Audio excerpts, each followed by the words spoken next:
10 misteret e vazhdueshme të botës sonë. Me gjithë teknologjinë tonë moderne, mund të jetë lehtë të supozojmë se dim gjithçka.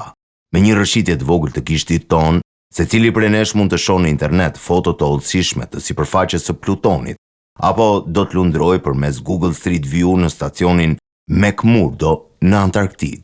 Vërtet epoka e mistereve ka përfunduar, apo nuk është kështu? Pavarësisht nga gjithë teknologjia jonë e mrekullueshme, ne kemi ende një rrugë të gjatë deri te të kuptuarit edhe të disa gjërave themelore mbi planetin tonë. Këtu përëndisim 10 misteret ende intriguese përreth botës.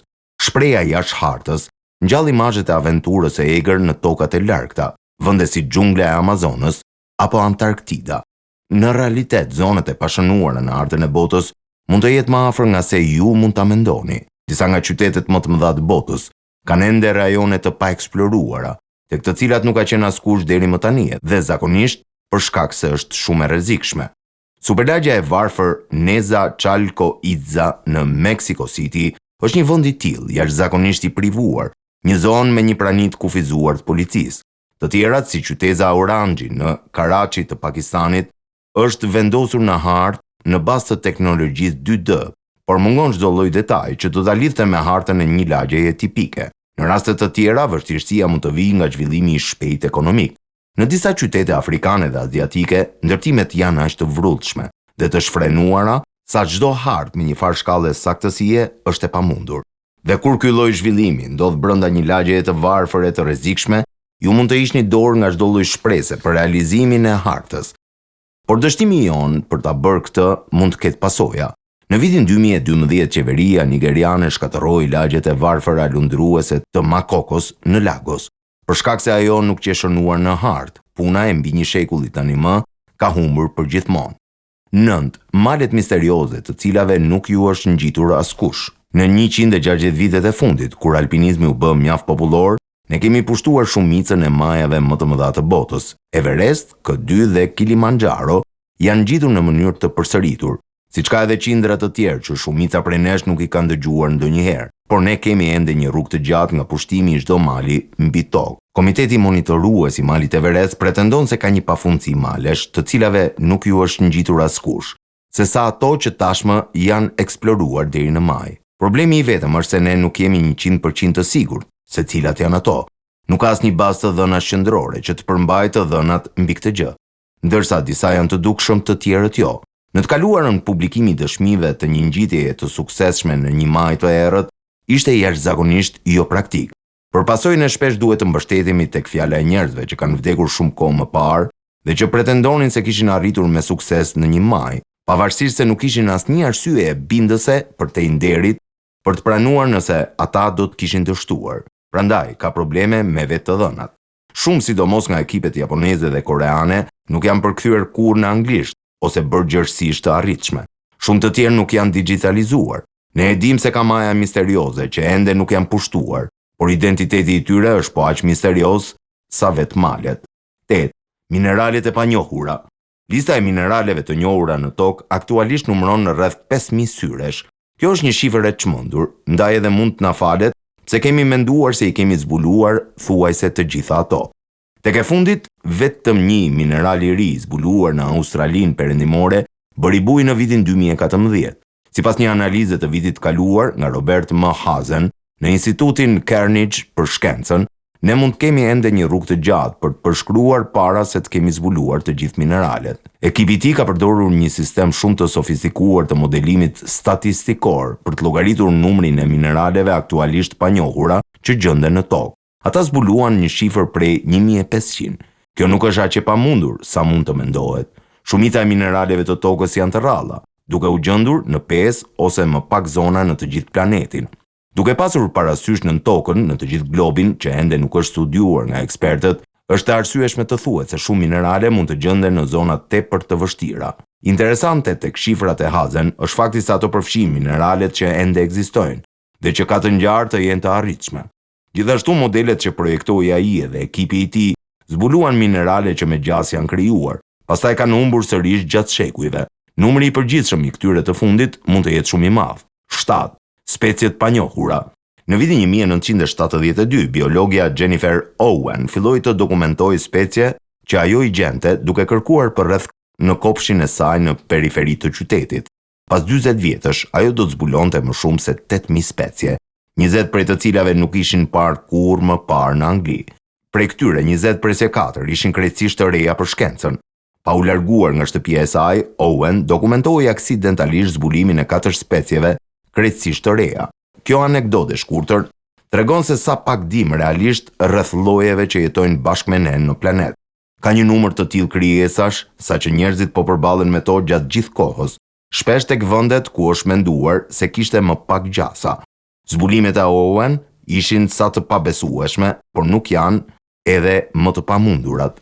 Dave Ebert në Taiwan zbuloi 24 lloje të reja të peshkaqenëve, vetëm duke u lumtuar tek tregu i peshkut pranë banesës së tij. Në Londër, një mykologjist identifikoi 3 variante të reja kërpudhash boletus në një porcini të thatë. Nga një vlerësim i vitit 2011, numri i specieve të padokumentuara në tokë është deri në 7.5 milion. Në kohën kur u bë ky vlerësim, ne kishim kataloguar vetëm 1.2 milion. Kjo do thotë se deri në 90% të specieve detare dhe 86% të atyre në tokë mund të jenë krejtësisht të panjohura për shkencën. 6. Sa të rrezikuara janë disa specie.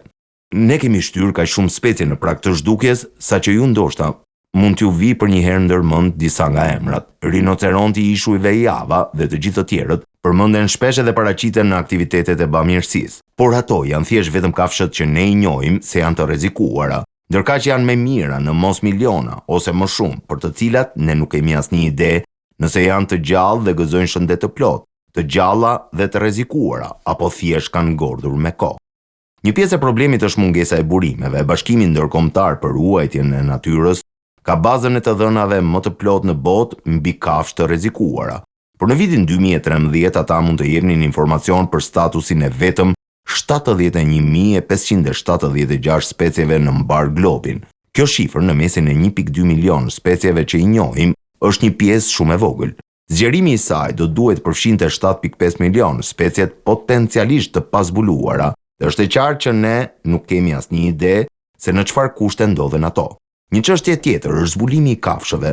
Është menduar se aktualisht më shumë se 7 zogj o ahu mund të ekzistojnë ende në ishujt Hawaii, por askush nuk ka parë ndonjë prej tyre që nga viti 1985. Ato mund të jenë zhdukur ose me gjaz, do të mund të rishfaqen si kjo bretkos izraelite që të gjithë supozonin se ishte shfarosur. Aty ku speciet janë më të rrezikuara, ne në thelb nuk kemi asnjë ide se çfarë po bëjnë shumica e tyre. 5. Cilët qytete po rriten? Edhe nëse ne nuk mund ta kuptojmë botën e kafshëve, priremi të supozojmë se kemi një kompetencë mbi botën tonë njerëzore, por as kjo nuk është e vërtetë. Zonat urbane të populluara dendur janë aq komplekse dhe konfuze, saqë ne nuk mund të themi se cili është qyteti që po rritet më shpejt në botë. Kjo mund të duket si një nga ato probleme të ngjashme me pyetjen se sa ëngjëj mund vallëzojnë mbi kokën e një gjilpëre, por duke ditur cilat qytete janë duke përjetuar ndryshimet më të shpejta demografike, kjo mund na ndihmojë të parashikojmë ku mund të ndërtohet centrali i arshëm elektrik ekonomik, si dhe të rregullojmë vetë politikat tona në përputhje me rrethanat. Problemi i vetëm është se ekzistojnë shumë mënyra të matjes së normës së rritjes së një qyteti, dhe asnjëra prej tyre nuk jep të njëjtën përgjigje. Sipas një përllogaritje, Batami në Indonezi qëndron në krye me rritje vjetore prej 7.4%. Nga një tjetër, qyteti me rritjen më të shpejtë është Niamey në Niger, ndërkohë pas tij vjen Xiameni në Kinë. Një qytet që kryeson një rënditje mund të mos shfaqet në klasifikimin tjetër të 10 të parave. Ndërkohë edhe rritja gjeografike është e vështirë të matet, për arsye të ngjashme me ato që shkaktojnë probleme me hartat që kemi përmendur më herët. Rritja shpesh aq e shpejtë, saqë nga koha kur ne kemi matur me saktësi numrin e banorëve të një qyteti, të gjitha të dhënat tona cilësohen të vjetëruara. Me pak fjalë, parashikimi i vendodhjes së qyteteve të mëdha të ardhshme të tokës është një punë më e vështirë se sa duket. 4. Cili vend është më i lumturi? Si pasojë e krizës financiare të vitit 2008, shumë kush filloi të kërkojë metodat më të mira të matjes së mirëqenies së vendeve, sesa thjesht niveli i PBB-s. Krijimi i indeksit të lumturisë kombëtare me të dhëna të sjella nga qeverit kudo në botë, nga Tajlanda në Britaninë e Madhe. Në teori, kjo është një ide e madhe, Jeta e njeriut ka të bëjë shumë më tepër se sa vetëm me kontributet tek ekonomia, por në praktik matjet janë tejet kontradiktore. Ju mund të keni dëgjuar për Bhutanin, një mbretëri e vogël malore në veri të Indisë. Bhutani është shumë i varfër dhe kryesisht i paarritshëm për turistët. Është gjithashtu i njohur si një nga vendet më të lumtura në tokë, një pretendim që ka çuar në një muri artikujsh për të shpjeguar pse ndotja e pakët, mospirja e duanit dhe shoqëria që e do tokën duhet të merret si model për diku tjetër. Problemi është se ky pretendim i vendit më të lumtur vjen nga një sondazh i vetëm. Sondazhet e ndryshme mbi lumturinë e kanë renditur në vendet e fundit në botë. Me pak fjalë, Bhutani mund të jetë jashtëzakonisht i lumtur ose krejtësisht i varfër. Ne thjesht nuk e dim këtë. Vende të tjera janë të vështira për të matur në këtë aspekt. Disa lloj parametrash e vendosin Amerikën Latine në majën e lumturisë. Të tjerë thonë se ky çmim shkon për Europën veriore. Duket se lumturia është thjesht tepër e mjekullt për të matur në një shkallë globale. 3. Shpella të paeksploruara. Është një njohuri e zakonshme se shumica e oqeaneve të tokës mbeten të pashkelura. Dhe kjo për shkak se ne kemi shpenzuar të gjithë kohën tonë duke u marrë me tokën. Nën këmbët tona ndodhen mira e mira shpella, tek të cilat nuk ka shkelur ndonjëherë asnjë qenie njerëzore. Këto botë nën-toksore nuk janë të pakta. Një vlerësim nga National Geographic vinte në duke se 90% e shpellave janë të pazbuluara. Kjo e dhënë është paksa e vjetëruar, por në fakt vlen të tregohet se sa e panjohur është toka nën këmbët tona. Pengesë është edhe fakti se pjesa më e madhe e shpellave janë të fshehura, pa hyrje të dukshme në nivelin e tokës. Edhe në një rajon të botës, shumë të hartuar dhe studiuar në mënyrë skrupuloze si në Shtetet e Bashkuara të Amerikës, mendohet se janë gjetur vetëm 50% e shpellave. Kjo do të thotë se të gjitha ato shpella të mëdha të mbushura me stalaktike, që ju shihni her pas here në foto në internet, mund të jenë vetëm maja e icebergut. Është një botë e tërë e pazbuluar aty poshtë, një vend i pandriçuar dhe pa lidhje me sipërfaqen e tokës prej shekujsh dhe ndoshta mijëra vjetësh. Kush e di, nuk mund të jetë edhe morlok, si qeniet e nën tokës në librin e H.G. Wells në vitin 1895. 2. Fati i ndotjes në oqeanet tona. Ja një mendim i kthjellët. Ndoshta nuk mund të ketë më asnjë vend në tokë që nuk është i ndotur. Falë rrymave të ajrit dhe atyre detare, së bashku me miliona fabrika dhe miliarda automjete në të gjithë botën që emitojnë gazra në mjedis, nuk mund të ketë një copë toke të vetme që është plotësisht e pandotur. Nëse jeni mosbesues, prisni sa të dëgjoni këtë tjetrën. Disa shkencëtarë mendojnë se ky planet mbase nuk do të shohë më kurrë një det të pandotur. Falë abuzimeve tona në shekullin e 20, oqeanet e tokës mund të jenë përgjithmonë të ndotura. Ky lajm shqetësues vjen fal mikroplastikës. Fillimisht pjesa e shisheve plastike dhe qeseve. Mikroplastikat janë fragmente të vogla që shkëputen dhe thyen në copat më të vogla që janë parë ndonjëherë.